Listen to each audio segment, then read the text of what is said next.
Well, exciting matches played today, and Ayotunde Balogun has the details of all that in sports news. Certainly so, but let's start off from the home front. Well, the main organising committee of the Channels National Kids Cup have called for submission of forms for the Lagos preliminaries. Now, the request is to facilitate the compilation of teams for the qualifying rounds.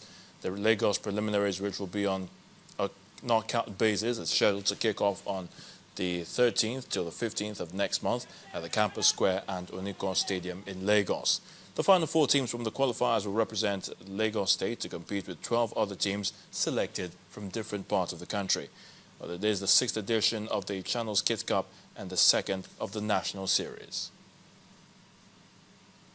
Now, for the 2nd consecutive season, Nigeria will not be represented in the group phase of Africa's club competition as Bayelsa United has crashed out of the CAF Confederation Cup.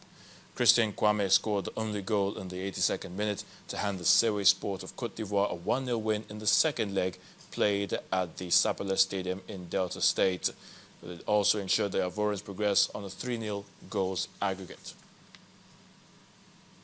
And now to England, where Wayne Rooney and Juan Mata both bagged a brace as a resurgent Manchester United outclassed Norwich City 4-0 to hand interim manager Ryan Giggs a winning debut at the Old Trafford. Well, Danny Rose had an eventful afternoon as he scored the only goal of the game at Stoke City to keep Tottenham Hotspur on course for a European spot. Ivorian international Wilfried Bony scored a brace as Swansea demolished Aston Villa 4-1 to ease their relegation worries. Fulham then slipped into the relegation zone after conceding 2 late goals at home to Hull City. 2-2 it ended, while West Brom boosted their survival hopes with a 1-0 win over West Ham United at the Hawthorns. Well, that's it on Sports News. The news at 10 continues shortly.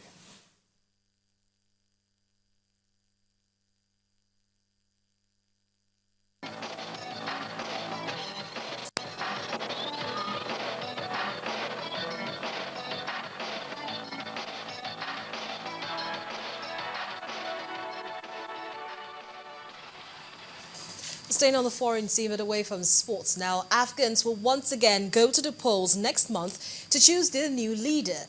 Preliminary results of the last election shows that no candidate reached the 50% mark needed for an outright win. Well, former Foreign Minister Abdullah won most of the votes with 44.9%, while former World Bank economist Ashraf Ghani came second with 31.5%. They are now expected to face a runoff vote on May the 28th, but final official results are due to be announced on May the 14th after a period of adjudication of complaints. Now, despite accusations from the West that Russia is behind the crisis in Ukraine, Moscow says it will do all it can to bring about the release of European military observers detained in eastern Ukraine by pro-Russian separatists. This assurance comes as EU diplomats agree to meet on Monday to discuss new sanctions against Russia. Earlier, the G7 group of economic powers agreed to intensify sanctions. The West accuses Russia of leading a secessionist revolt in Ukraine's east after it annexed Crimea last month, but Moscow denies the allegations. Rebel militia continue to occupy official buildings in a dozen eastern cities, defying the Ukrainian government in Kiev.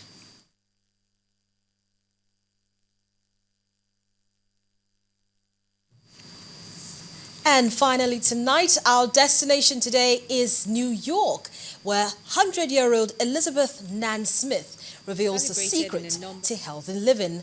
A couple of days ago, her friends held a workout session to mark her birthday at the local sports club.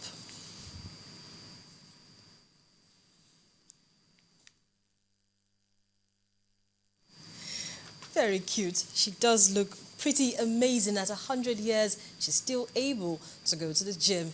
Not what a lot of youngsters can do these days. And the main news again. The president has vowed to bring those responsible for attacks in the country to book. The All Progressives Congress has held a nationwide congress. Nigeria and Benin Republic have agreed on the proper handling of imported cars. And Afghanistan's presidential election is set for a second-round runoff after no candidate wins the 50% needed to be outrightly elected. Well, that's the news at 10 tonight. Thank you so much for being a part of it. I'm Harriet Agbenyang. Have a good night.